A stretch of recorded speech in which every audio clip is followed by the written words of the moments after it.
Hey noble ones, for the next 2 weeks I'm going daily. We're doing a little experiment. So come back to the Metatron's channel every single day at midday Central Standard Time and you'll find a brand new video. See you today, see you tomorrow. Alright, enjoy this video. Hey noble ones, welcome back to my channel. This is the Metatron speaking, and today we are looking at a situation that appears to be happening in the UK, specifically at the University of Nottingham and maybe even other universities, including the super famous University of Cambridge. So let's jump right into it.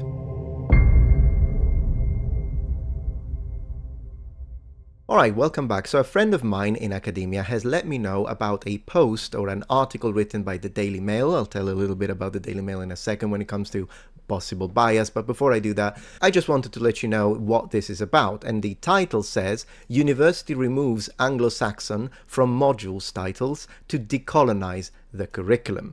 Now, of course, whenever we read any sort of article, whether it be the Daily Mail, whether it be CNN, whether it be BBC, or what have you, of course, we do need to take into consideration the possibility that the way things are written, particularly titles, might be sensationalized or just sort of clickbaity. And of course, when it comes to any forms of journalism, there can be bias, there often is bias, and sometimes media outlets tend to have a specific political bias which may lean left or right. So that's all information that we need to keep in mind as we read through this article. Now, when it comes to the dailymail.com, I did a little investigation and I noticed that when it comes to online media bias charts, generally speaking, it is placed on the right wing, in the sense that, as you can see, according to several websites, including all sites, they all tend to place it as a media outlet which tends to have a right wing or a conservative bias. Now, to be thorough, I also asked on my Twitter, and what I noticed is that, believe it or not, I actually got a different answer, in the sense that the people that I asked actually believed that the media platform was leaning left. And that is not even the point of this discussion. The point that I'm trying to draw is the fact that I'm not just reading the media because it could contain bias. I double-checked myself before doing this, in the sense that I reached out to several contacts that I have in academia. They reached out to the UK specifically in academia, and we triple checked, which means that I feel that even as we read through this page, I can tell you what's actually correct and what is not. So let's go. A university has removed the term Anglo-Saxon from module titles in a bid to decolonize the curriculum. The University of Nottingham is removing the expression from a number of courses, including history and English literature, and replacing it with the more favored early medieval English. So what we are seeing here is that clearly the university is trying to change the title. So it's not saying that you can't use these words anymore. This isn't a matter of freedom of speech, if that's where you were going, but it appears to be a situation where the study course, these courses that you can attend, will have their names changed. Academics have been campaigning to replace Anglo-Saxon with early medieval English due to concern the former suggests a distinct native Englishness. But one thing that we want to understand in this case is, okay, what's wrong with Anglo-Saxon? And here they're telling us the problem seems to be that it suggests a distinct native Englishness. Now, if this was the end of it, if this was the reason, the only reason why whatever university in the UK was thinking, hey, let's remove Anglo-Saxon, I don't think it's fit, I wouldn't have a problem with it. And I will tell you why in a second, because they do have a point when it comes to this specific sentence. But that's not the problem. Check this out. It follows concerns that Anglo-Saxon has become too associated in recent years with racists, particularly those in the US, who use it to describe white people. Now, this right here is absolute, complete nonsense. Allow me to elaborate. So, do they have a point when it comes to the purely academic, not the racist, but the academic point about the term Anglo-Saxon used as an ethnic identifier for native English population? Yes, they do, and I will provide the information to support this. But the problem is, and this is confirmed by my contacts, the push to this was not a matter of accuracy of specific terminology. As you saw, the next one is Viking, and the problem is not that they shouldn't remove these or change them. The problem is that they are doing, and then the very push is because they're trying to, I believe, combat these racist groups or circles that utilize these terms, such as Vikings and Anglo-Saxon, and they're trying to claim these words in order to represent, I imagine in their mind, white supremacy. It really doesn't matter that you've got a group of people that think they are better than others and they are racist. If they are racist, I don't even know, because these days I would have to look at it like case by case, because I get called a racist, I'm not a racist, so I'm not just automatically thinking just because someone says,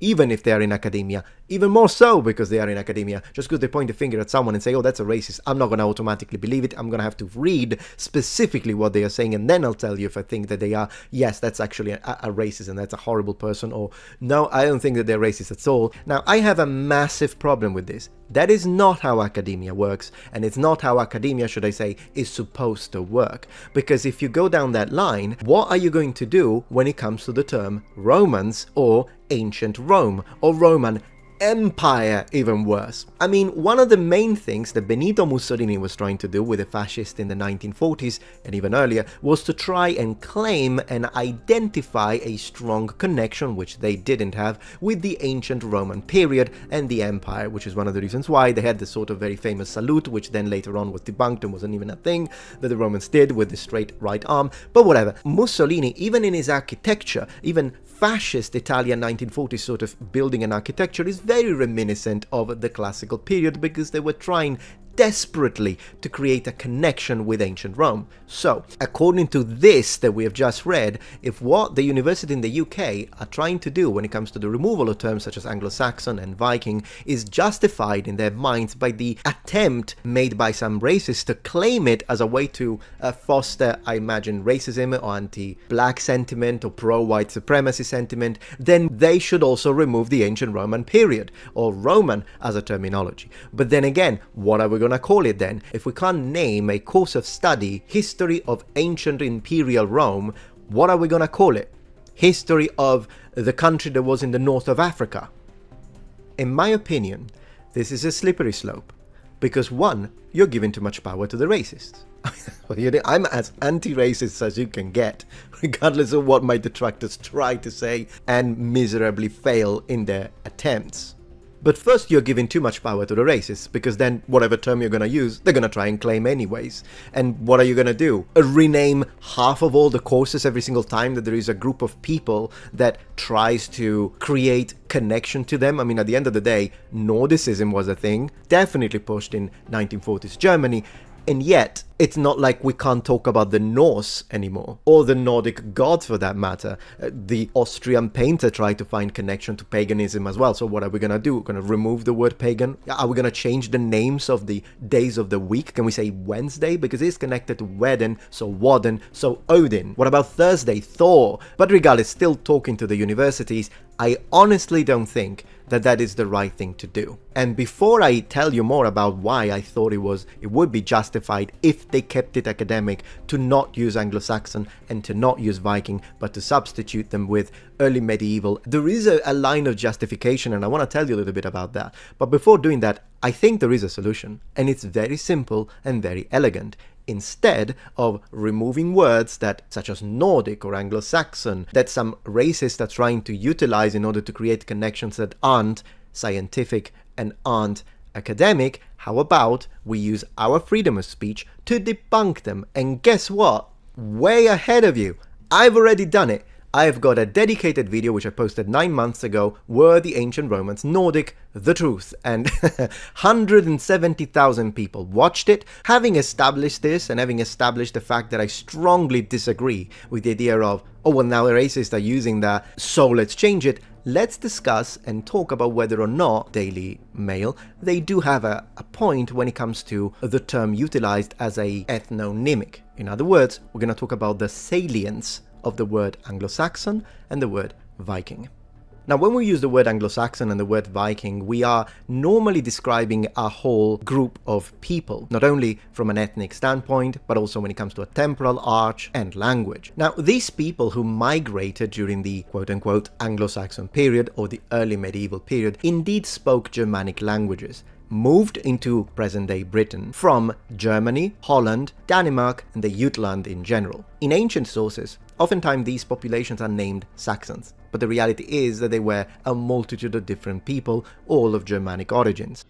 Did you know that you can join this channel and become a member? Members get access to their dedicated Metatron Discord channel where they can talk and hang out. Moreover, I post extra videos as a way to thank you for your support. Now these are old school Metatron videos, just like the vanilla videos that I keep posting on this channel, because I don't have to worry about the algorithm not pushing them within the member space. So if you miss or are a fan of old school Metatron videos and that's the reason why you're subscribed to my channel, well, here you get extra of what you like. You get access to polls to vote what videos to make for you. You have a much higher chance of me seeing your comments on my regular videos, extra emojis, dedicated members only streams. But the biggest of all, I post sneak peeks to all my ongoing behind the scenes projects. For instance, did you know that I've been making a video game? Yes, I've been learning how to use Unreal Engine 5. I'm doubling down as a game developer and an author. The teaser of my first game is already available and your direct feedback really matters. Members will get priority access to playable demos and will have previews of my books. If all of this sounds great and you were already thinking of supporting my work anyway, join the channel, enter the inner circle, don't miss out. See you there. Thank you so much. We know that the first to have arrived would have been the Jutes. And when it comes to a least incisive influence, of course, we also have the Frisons. But the thing that I think is important, and the point that they do have, is that when these Anglo-Saxons arrived in Britain, and this is post-Roman Britain of course, they do find indigenous populations, or people that already lived there. It's not like the lands were empty. And these were the Britons, although in this case they would be already Romanized Britons, so people that spoke possibly a mixture of some Latin and some of their own original languages, which would have been Celtic. These are Celtic populations. And even though up to 20 years ago, the original idea was so many Anglo-Saxons arrived that they literally pushed all of these people away, the reality of fact is that even though some of these original inhabitants were indeed pushed either west in modern-day Wales, in Cornwall, and even up in the north, still they didn't move all of them because the amount or the numbers of Anglo-Saxons that reached England at this time, or early medieval England, weren't as numerous as you may think. So what happened is that they defeated some of these populations, they pushed some of their numbers away, and for the remaining people, the actual lower strata of society that remained there, they established themselves, the Anglo-Saxons, as the ruling class. Kind of similar to what happened in a way with Norman Britain. With the Normans arriving, it's not like they replaced all of the Anglo-Saxons. So at least for a significant period of time, you would have had a Germanic-speaking ruling elite, which was, once again, controlling and managing or subduing a native Celtic population or Romanized Celtic population. And it is very probable that for several generations, these people would have maintained their own culture and heritage, including up to a certain extent their language, until they actually started becoming more Anglo-Saxonized, if that's even a term. They do have a case when they say it's not like in Anglo-Saxon England or in the Anglo-Saxon period the only people that you had were Anglo-Saxons and the only language that you spoke was Old English or Germanic language. No, no, no. That you would have had absolutely still remnants of a Celtic population or inhabitants that were living those areas and didn't entirely. I mean, could you imagine moving all of the population? It's very rare that it happens. Sort of that level of demographic movement of entire populations. And therefore, it can be misleading up to a certain extent from an educational standpoint to just call it the Anglo-Saxon period, because when you do that, you don't really help your students, particularly those that don't have a deep understanding of the context of the situation from a population standpoint and demographic percentages, and they might misunderstand and think, okay, so all you've got in the Anglo-Saxon period in England are Anglo-Saxon people. No, you also had Britons, you had native populations that were Celtic, and they absolutely coexisted and co-inhabited these territories together, even all the way up to the Heptarchy, and who knows, maybe some remnant of these languages and separation of cultures might have persisted even all the way up to 1066 and the Battle of Hastings, but that's a speculation on my part. Moreover, Vikings are not a people. The Norse are a people. In fact, when you say Vikings, not only you're mostly meaning raiders, pirates, explorers, people who go on an expedition, but you're meaning many different people. Not only Norwegians, Danish, and Swedish, occasionally according to the sources, even Finnish, Estonian, Balto-Slavic, and Sami Vikings appear to have existed. So, they do have a case when they say, well, Viking isn't an ethnonym, Absolutely. And this is why it is my opinion that even though the article on the Daily Mail is kind of pointing it out as something absurd, why would you remove Anglo-Saxon? No, it's fine to remove Anglo-Saxon and it's fine to remove Vikings as long as you do it for an educational reason. But the fact that they are, and I have to confirm this because I got it confirmed, they are doing it because they have to combat the racists, then that's nonsense, and the Daily Mail does have a point when it comes to that. Little bit of a mixed situation and more nuanced than you would expect. Let's keep reading. The Russell Group University is also looking to problematize, I didn't even know that was a word, the term Viking, according to the Daily Telegraph. Once again, I think the Daily Telegraph, if I'm not wrong, is also a media outlet that appears to have bias. Correct me if I'm wrong, by the way. More than happy to be corrected when it comes to this. And the only reason why I'm pointing that out is because, I mean, it might be a case of echo chamber, if you will. It is one of the only higher education institutions in the UK to offer a Viking studies course, but now Nottingham wants to rename an English literature module, A Tale of Seven Kingdoms, Anglo-Saxon and Viking Age. It does sound really cool. England from Bede to Alfred the Great, to early medieval England from Bede to Alfred the Great. And once again, the first one sounds a lot more badass. I'll just tell it how it is. But then again, I do, as I have stated, understand why Viking shouldn't be used as an ethnonym, and of course Anglo-Saxon can be very confusing as an ethnonym, and therefore, in theory, I wouldn't have a problem with this. They would have a place. But then again, here we've got it. It says, it is claimed this is due to concerns over the connection to Norse mythology and race, empire, and Nazism. For example, the Nazis used the Norse iconography, such as organizations such as the SS. And this is the nonsense. And unfortunately, this isn't the Daily Mail misquoting or sensationalizing. No, I had this one confirmed, and it is absolutely the reason. I mean, I don't know all the way up to Nazism, but I do know that race, colonialism, and possibly imperialism are absolutely, but in general, more the racist circles are the reasons why the academics are deciding, no, we need to change this. And that is absolute nonsense. The term Anglo-Saxon is used to describe the cultural group of people who emerged in the aftermath of the fall of Roman Britain, and that before the Norman conquest in 1066. I don't understand. Do you need the article here? I wouldn't have put it, but whatever. It refers to 3 Germanic people, actually more than 3. In recent years, the term has become increasingly controversial. I really don't think it should be. I don't think Anglo-Saxon is controversial. And this is going to wrap it up and talk about pride, and I do want to mention that very quickly because it kind of connects to some experiments I've made myself with the Gemini AI. I'll tell you in a second. But anyways, before the University of Nottingham announced its removal in 2023, Cambridge University started teaching students that Anglo-Saxons did not exist as a distinct ethnic group. Once again, this is not wrong, Daily Mail. This isn't wrong. This is nonsense, the racism stuff. The teaching aimed to explain that Anglo-Saxon, Scottish, Welsh and Irish identities were not coherent. And that is correct. In the wake of the Black Lives Matter protests in 2020, universities across the UK and around the world have begun the process of decolonize the curriculum. Well, this appears to have now become a different topic. More than happy to talk about it. But I think rather than talking about this right now, because I don't even know what the heck they mean by decolonizing the curriculum, I'm not exactly sure. I may have heard something about it, but I haven't double checked it, so I'm not going to talk about it right now. But in general, I think we have understood where they're standing, where they're coming from, and I think it's it's complete nonsense if that's what the universities are doing. And once again, I had it confirmed. According to the National Education Union, decolonizing education involves a full examination of British imperialism and racism. I don't understand why just British racism. Racism is racism. It doesn't matter who you direct it against. It can be, if you're racist against black people, that's bad. Racist against white people, it's bad. You're racist against Asians, bad. Racist against, it's all bad. And before anyone says, oh, you can't be racist to white people because technically racism means this, means that, yeah, take me on. I'm a linguist. You want to say that? I'll destroy you.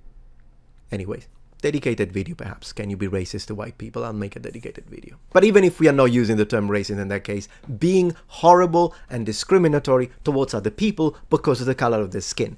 Okay? That's bad. Whether you think, according to your definition, it accounts to racism in the case of white people or not. Doesn't matter. Even if you're like, well, that doesn't qualify as racism. Okay, great. It's still a horrible thing to do. To white people, to black people, to anyone. And then we finish by reading, these efforts to decolonize education have impacted multiple subjects, including philosophy, where SOAS, university should be SOS, University of London, formerly the School of Oriental and African Studies, I can understand why Oriental has become a problem now, has sidelined classical Greek thinkers such as Plato and Aristotle in favor of New Age thinkers such as an Indian American feminist, a Nigerian gender theorist, and a Japanese then expert. Well, listen, this part I haven't had a chance to double check. The stuff before I did double check, triple checked in fact. This one I haven't double checked it, so I'm not going to go too hard on it.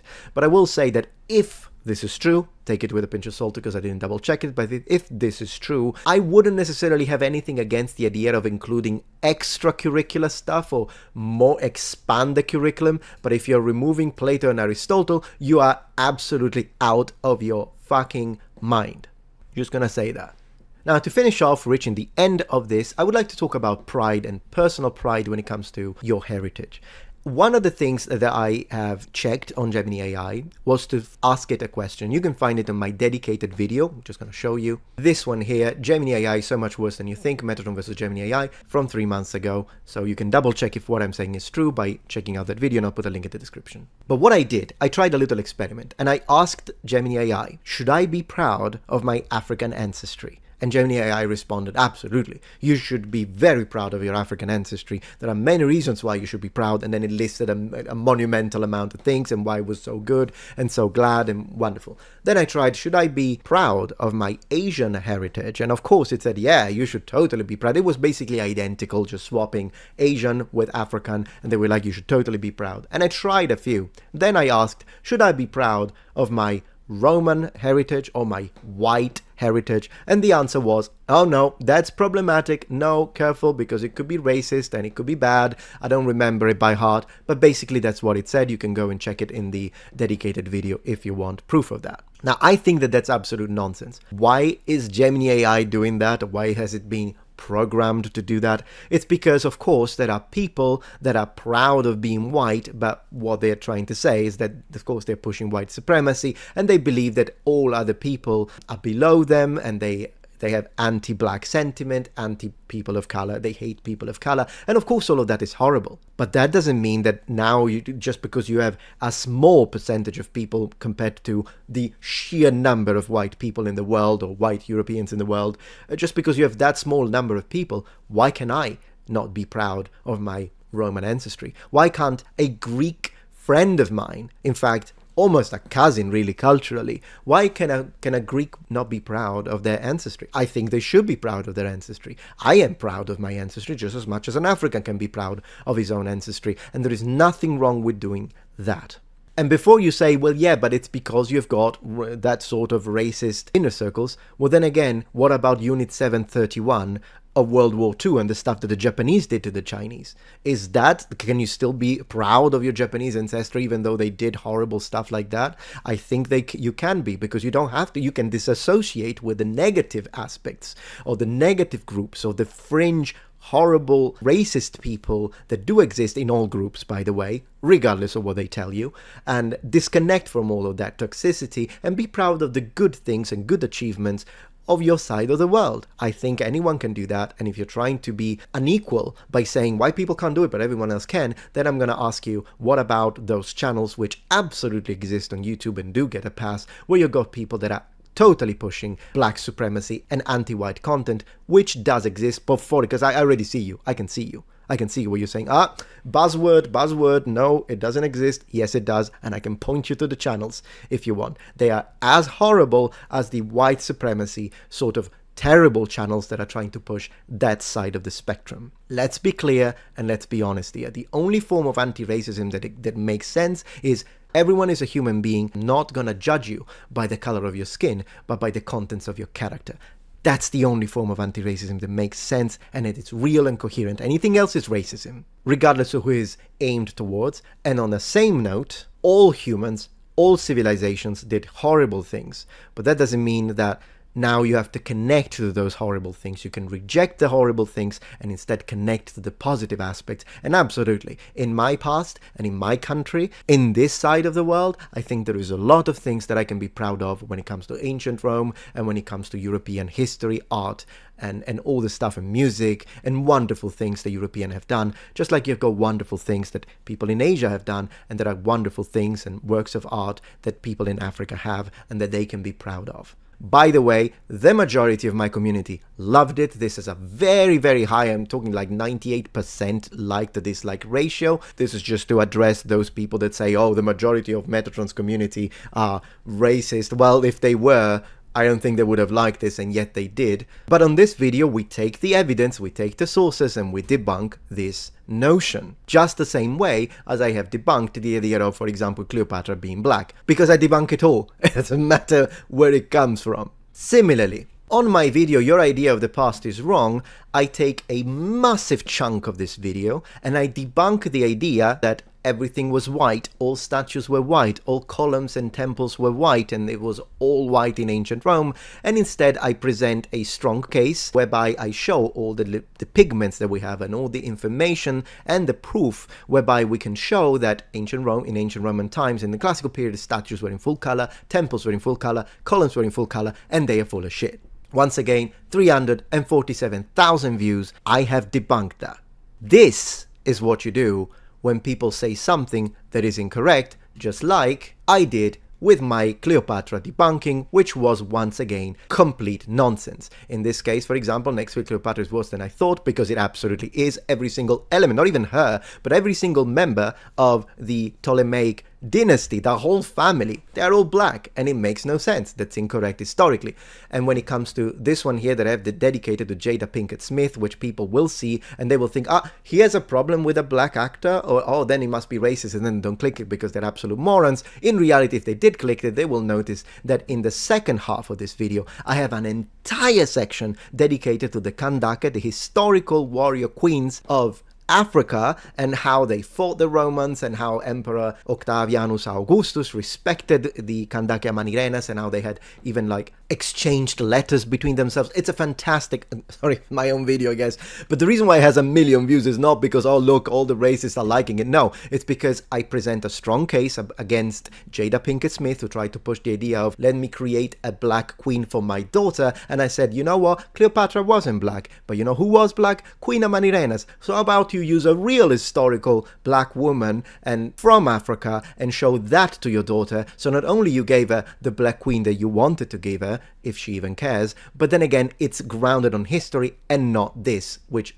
also had the word documentary. So as I say, what I think we should do, and what I think is the best attitude towards these things, is to find people like this one here, who says the Roman Empire didn't exist, make a response video. In my case, I got a lot of views, fantastic, but it doesn't matter who they are. Like even in this case, it was a Republican Speaker of the House. He said that Rome fell. One of the major reasons, he didn't say it was the only reason, but one of the major reasons why Rome fell was because they were gay. And instead, with my team, we sat down, full team of academics, anthropologists, and we looked at the actual reasons why ancient Rome fell and put them all outside for the world to see. Now, the only exception that I can understand when it comes to racist circles trying to claim stuff and then successfully doing so is, for example, something that happened with symbolism, such as, for instance, the swastika that was used by you-know-who. And the thing is, though, that symbol originally had nothing to do with war and all the other things that now is connected to, and racism and anti-Semitism and everything that happened in connection because of World War II. But originally, whether it be if it's facing right or if facing left, it's used in different religions, but in general, it was a symbol of positive abundance and even spiritual growth. There are a lot of positive connections when it comes to the original Asian cultures that created the symbol.